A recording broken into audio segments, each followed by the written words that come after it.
in these insurrections. That's all this is. All right.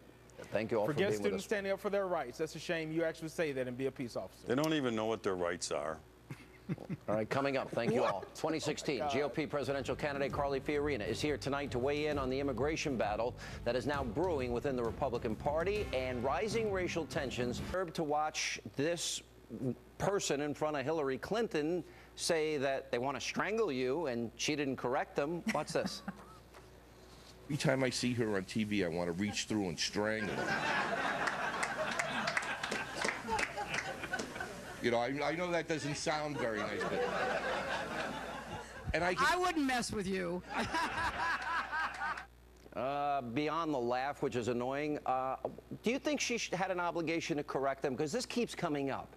Do candidates have an obligation to correct what people are asking at town halls? Well, there are times when certainly you should. Look, I don't hold this gentleman in any disregard. I understand he is frustrated with me and he doesn't agree with my politics. I don't even hold Hillary Clinton accountable for not saying something, but it's just an example of the unbelievable double standard. The unbelievable double standard that conservatives are held to versus the one that Mrs. Clinton is held to. I'm less worried about that than I am about the fact that the media actually won't ever ask her why she lied about the terrorist attack in Benghazi. The point is, the media protects Mrs. Clinton, just as the media protects President Obama.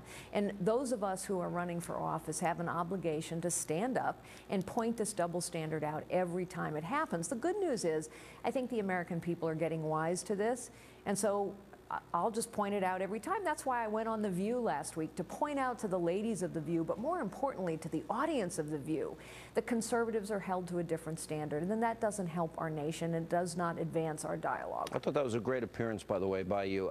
You're not alone. Obama once told a member of an audience that he was going to send this guy, Mr. Burgess, to come and tear me up. So I don't really care. I don't take, words don't offend me anymore, so they can say whatever they want. Let me ask you about, there's three big distinctions that appeared during the debate the other night. America's role in the world, the economy, immigration. And I know I've asked you about immigration, but I want you to explain particularly the order in which you would go about things.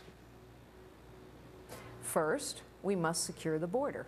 As you said earlier in this show, a nation that cannot secure its own border cannot protect its sovereignty. And it's not just that we have illegal immigrants coming across the border. We have drugs. We have potentially terrorists coming across the border. You know, we lost our younger daughter to the demons of addiction. And I have met so many families in this nation struggling with this epidemic of addiction. And so it matters that we have drug lords camping out permanently on American soil selling drugs in this nation. We have to secure our border. Secondly, we have to fix the legal immigration system, which has been broken for 25 years. And here's the thing, Sean, politicians talk about this all the time. We've talked about it every election cycle, but somehow we just never fix it. So we hand out Mexican border crossing cards, and we never check to see if people go home at the end of the day.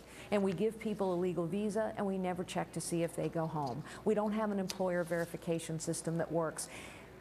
Listen, this takes leadership and political willpower to quit talking about it and get it done. It's what I've done all my life, get things done. Is it a mistake for Republicans, if you don't control the border, I think it's a moot point, you know, to talk about the 11 million people, because that then becomes 12, 13, and 14 million people. The DEA, according to Judicial Watch, their National Drug Threat Assessment reveals that Mexican cartels are in a class of their own. No other group can challenge them in the near future, making them the largest criminal threat to the U.S.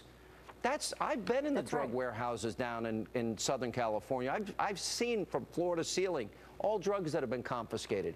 So my question to you is it a mistake for me to ask you, what do you do with the 11 million people here when the border's still not secure?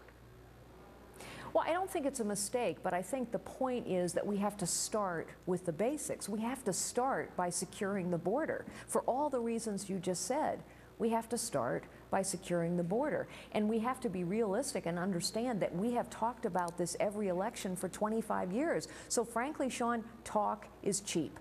Now what we need is a leader who will actually go get it done, a leader who has a track record, not of talk, but of producing results. We have to secure the border. It actually isn't rocket science to do it, but it does take money and manpower and technology. It can and be by done. the way, if we don't secure our, of course it can. And by the way, if we don't secure our border, guess what we also do? We corrode people's faith in their own government. And for a citizen government, that's a very dangerous thing. You cannot have 3/4 of this nation losing faith in their government.